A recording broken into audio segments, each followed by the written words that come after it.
Senhoras e senhores, ouvintes da Rádio CBN Vale do Iguaçu, muito bom dia!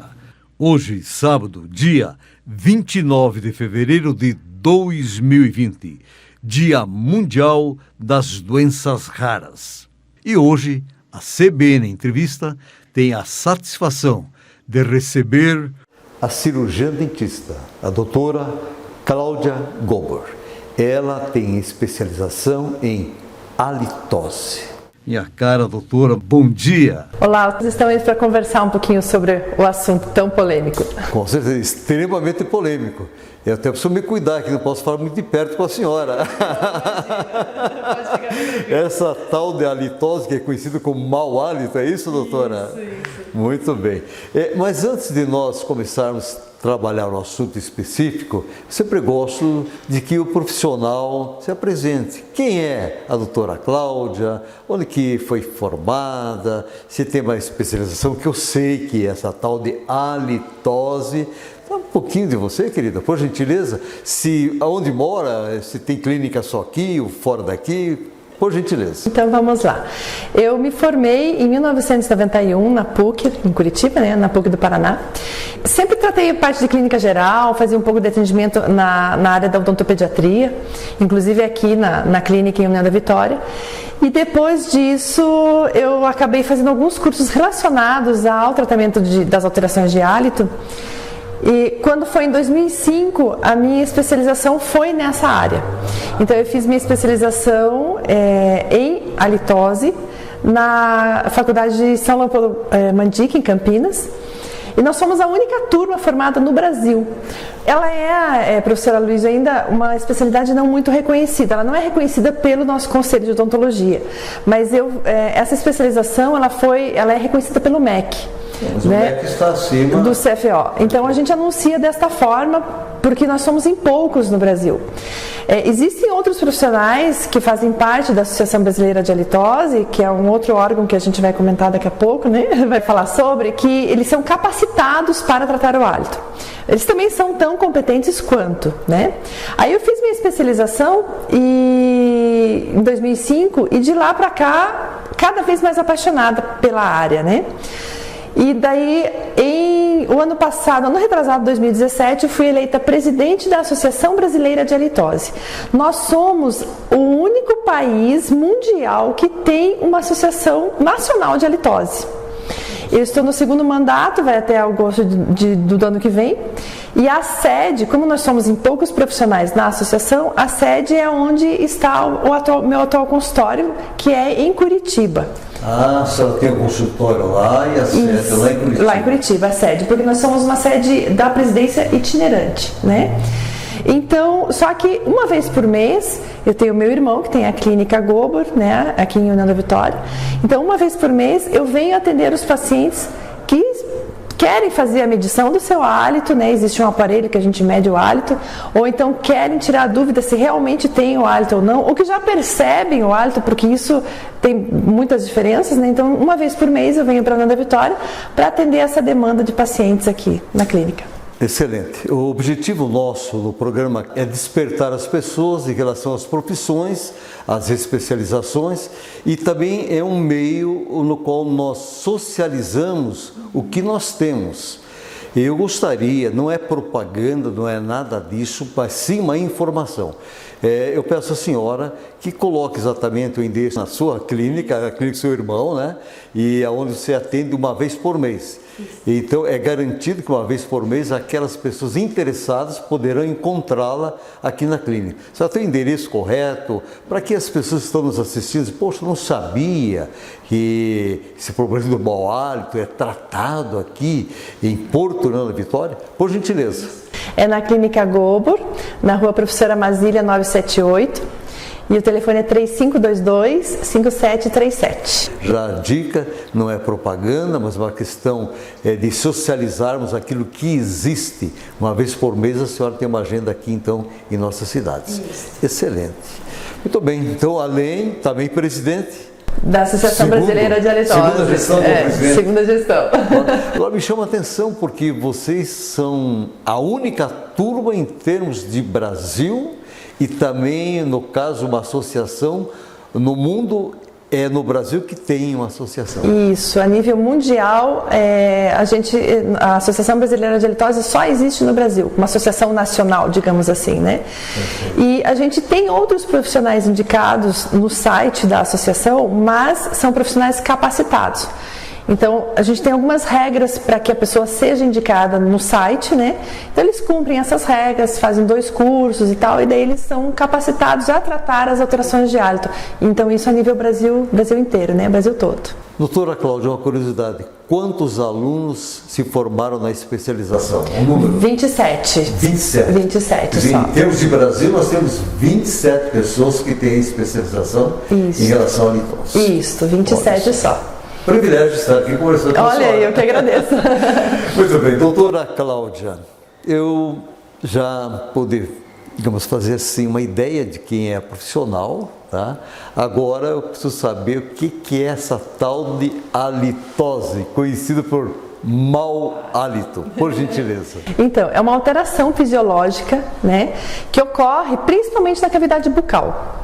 A gente tem outros fatores envolvidos, né, nas alterações de hálito, mas 90% das causas são alguma disfunção bucal que ocorre, né? Então, a principal causa é bucal. Tanto que é o dentista que diagnostica corretamente e trata. Eu ia lhe perguntar exatamente. Tem gente que diz, eu tenho um problema de mau hálito, tal, vou ao médico, problema de estômago. Então, no primeiro momento, a pessoa que percebeu ou alguém informou ela que tem mau hálito, deve ir ao médico ou ao dentista? Ao dentista. Ao dentista. Ao dentista. A gente faz o diagnóstico correto. Então, a nossa consulta é bem complexa, demora 1 hora, 1h30. Nós temos um aparelho chamado Alimiter, onde a gente faz a medição do hálito do paciente. E em cima disso a gente faz a avaliação dos últimos exames de sangue, de imagem que o paciente fez nos últimos 18 meses e tenta ver se naquele caso deve ocorrer uma multidisciplinaridade em relação ao tratamento ou não. Porque a gente tem sim, Luiz, alguns outros casos envolvidos. A causa da halitose nunca vai ser uma só. Né? São diversas. Ela pode ser sim causas coadjuvantes, né? Sim. Então eu posso ter em 2% dos casos, segundo o que a gente tem de experiência, causas estomacais envolvidas no processo de alteração de hálito, mas nunca como causa principal. Temos também causas otorrinolaringológicas envolvidas, né? Então, desvio de septo, rinite, sinusite, quem tem a amígdala muito grande, que forma aquelas bolinhas brancas chamadas cásios amidalianos, isso pode ser fator contributivo também para as alterações de hálito. Então, o dentista faz o diagnóstico correto e, se o caso for, a gente parte sim para um tratamento multidisciplinar, né? Dependendo do que esteja envolvido no caso daquele paciente. O estresse gera halitose também, doutora Cláudia? Gera, porque quando você estressa, a adrenalina sistêmica sobe e a produção de saliva diminui. Diminuindo a produção de saliva, você tem mais boca seca, mais descamação. E isso, digamos assim, é comida para as bactérias bucais.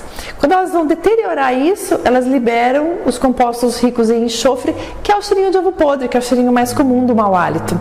Né? Então, não só o estresse, mas como, por exemplo, algumas medicações também causam essa boca seca. E, é claro, a gente como dentista não vai mudar a medicação do paciente. A gente vai dar outros artifícios para que ele fique com uma boca mais hidratada e para que ele não resseque. E daí a gente diminui a comida das bactérias, né? Então, é sempre controle, sempre controle. A senhora está falando e me passou um filme. Eu tenho alguns cerimoniais que a gente é convocado, convidado para fazer, tenho formaturas e a senhora sabe que eu sofro, porque as pessoas que vêm falar alguma coisa para quem está comandando uma cerimônia, eles não falam no ouvido, eles vêm na tua frente e ainda dão uma regadinha com um pouco de saliva na conversa, e é terrível, doutor, terrível. Então, essas pessoas muitas vezes não percebem também que tem alteração de hálito. Porque existe um processo adaptativo das células olfatórias, das células nasais. Então elas sofrem esse processo de adaptação e não percebem a alteração de hálito em si mesma. É mais fácil um amigo perceber ou alguém da família perceber, né, a alteração de hálito. Então é igual como você compra um perfume e está na metade do frasco, você acha que aquele perfume já não está tão forte. Você sofreu um processo adaptativo das células olfativas. Então a própria pessoa muitas vezes não percebe a sua alteração de hálito. É o mesmo processo do perfume, então? É o mesmo processo do perfume. O pessoal acha que já não está mais com o perfume, mas está tranquilamente, não sente mais. Você passa aquele perfume, daí a hora de sair, nossa, você acaba se cheirando de novo para ver se você realmente passou perfume na hora de sair de casa, né? É o processo adaptativo. A senhora falou algo assim que a gente no dia a dia, né, tem enfrentado situações, pessoas da família, pessoas amigas, e eu lhe pergunto, como é que eu posso ajudar um amigo? Dizem o seguinte, que o verdadeiro amigo é aquele que chega e diz, fiz ver se está com hálito, vai procurar a doutora Cláudia, agora já tem o endereço, procura a doutora Cláudia, mas no caso, é delicado, porque você pode se tornar desagradável, você não sabe o comportamento da pessoa, de você fazer uma observação que é extremamente desagradável. Existe um processo que eu posso comunicar esse amigo sem me identificar, doutora? Há possibilidade? Sim, tem. Exatamente. É um tabu você falar para o outro. Deveria ser assim, nossa, professora Lígia, você está abatido hoje. Professora Lígia, você está com mau hálito. Não é isso que acontece. É um tabu falar para outra pessoa, justamente porque você não sabe a reação da outra pessoa. Ela pode se ofender com aquilo, apesar de você achar que está ajudando. Então, no site da associação, a gente tem um serviço social chamado SOS Mau Hálito. Você entra no site, clica lá, SOS Mau Hálito, você vai colocar o nome e o e-mail do seu amigo e nós entramos em contato com a associação, nós entramos em contato com o seu amigo gratuitamente, anonimamente, sem identificar você, dizendo que tem um amigo que sentiu alteração de hálito e explicando todo o que é o processo da halitose e dando todos os profissionais que a gente tem a nível de Brasil todo. É um presente? É um presente. É um presente. Porque é uma forma de você informar o seu amigo que está com alteração de hálito e sem identificar você. Tipo, eu estou ajudando ele, mas estou me preservando também, né? Então você não passa aquela situação toda. Que bacana, eu desconhecia que existia esse meio, esse recurso de eu comunicar. No site da associação. Vou avisar alguns amigos. Ok. E algumas amigas também. Isso. Bom, minha cara doutora Cláudia, eu fiz o questionamento, eu sei que é sério o problema da halitose, esse tal mau hálito às vezes acaba com as relações. E eu lhe perguntei exatamente se fim de casamento, fim de amores, fim de emprego é devido à questão da halitose. Por gentileza. Professora Lígia, realmente a gente encontra isso no consultório. As alterações comportamentais estão diretamente envolvidas nas alterações de hálito. Então, no protocolo que a gente segue, a gente tem essa parte comportamental envolvida também. Porque, às vezes, a pessoa no seu trabalho ou profissionalmente não vai falar que você tem hálito. Ela vai se distanciar. E a pessoa fica cada vez mais isolada. E isso, muitas vezes, acontece na relação com o seu cônjuge também. Então, isso que a gente tenta abordar no tratamento do hálito, para que essas alterações comportamentais não impliquem um prejuízo maior para a pessoa, tanto profissional quanto na sua relação social ou íntima, né? Então, a gente aborda essa parte também. No final não, assim, durante o tratamento, se a gente vê que a gente não consegue devolver um comportamento social bom para o paciente, a gente traz um psicólogo junto para fazer esse tratamento multidisciplinar, né? Então, você envolve todas as áreas possíveis para que a pessoa realmente saiba conviver com a halitose. Isso. Até porque, professora Lígia, eu vou falar uma coisa assim que às vezes é muito triste para algumas pessoas. A halitose não tem cura. Não tem cura? Não. Uma vez que você tem a halitose, ela vai ter solução, ela vai ter tratamento, ela vai ter controle. É constante daí? Constante, a partir daquele momento. Porque se fosse cura, Vamos supor, o paciente vinha, eu dava um remedinho, tomava, pronto, curava. Que nem uma dor de cabeça, que nem uma dor, né? Não, ela é eterno controle. A partir do momento que você desenvolve a alteração de hálito, você tem que cuidar para o resto da vida. Mas o bom é que tem solução.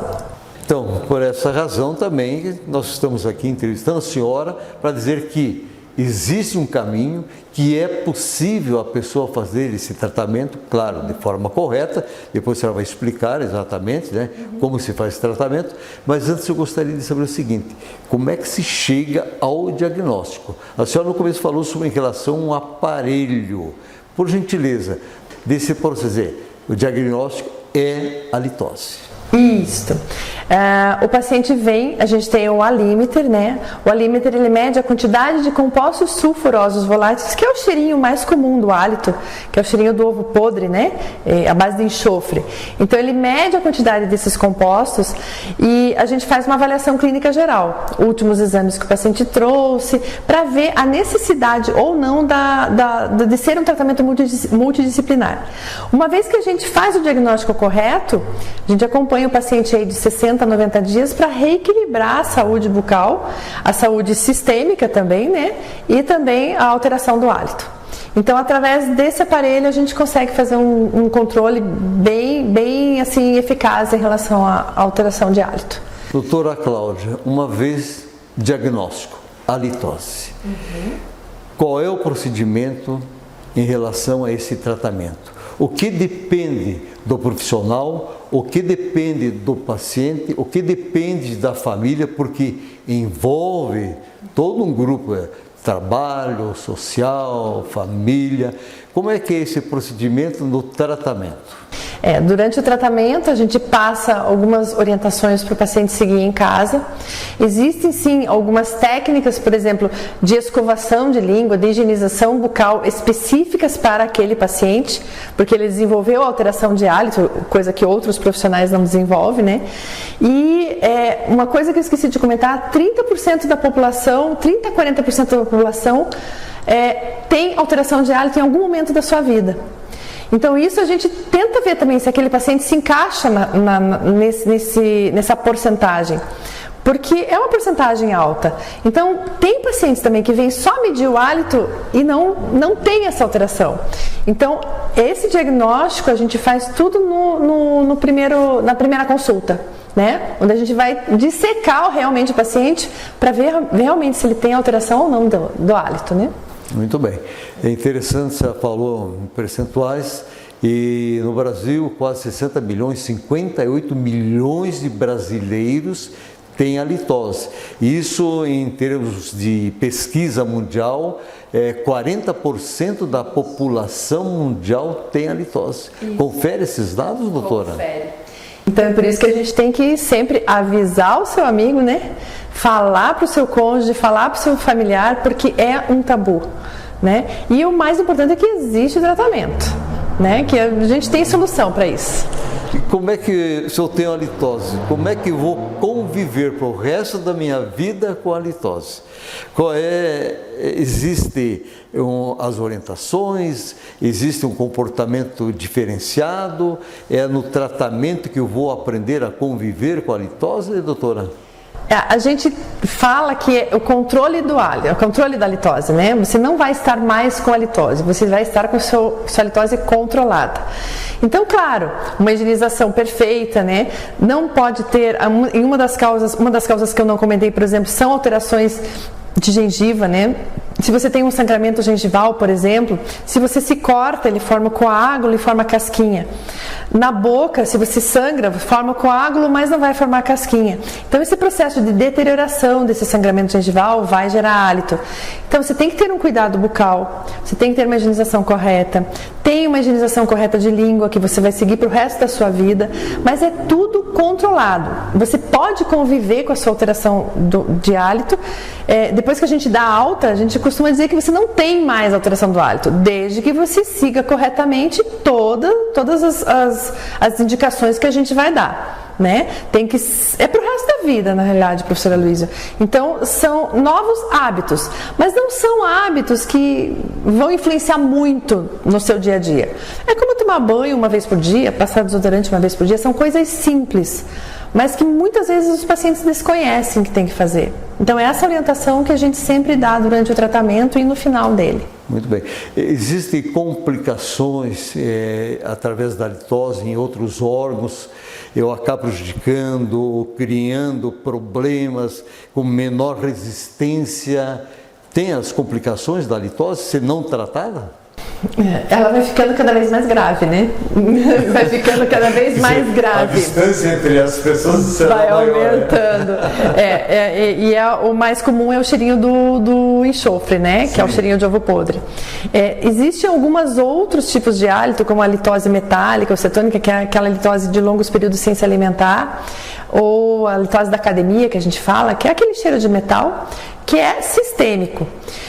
Não que a gente busque a gente tem alguma complicação, mas é ao contrário. Às vezes, alguma alteração sistêmica a gente acaba diagnosticando nessa consulta inicial que eu lhe falei. Por exemplo, o paciente que tem halitose metálica ou cetônica, ele pode ter algum problema com diabetes, glicemia. A gente pede para fazer exame de sangue, encaminha para o médico, aí entra a multidisciplinaridade, né? Então, encaminha para o médico para diagnosticar isso. Pacientes com problemas renais também, a gente tem uma halitose específica renal, que a gente pode perceber, também vai para o médico específico. Ou pacientes com muito odor na região de vias aéreas superiores, a gente encaminha para o otorrino, tratamento em conjunto, né? Então é sempre essa multidisciplinariedade.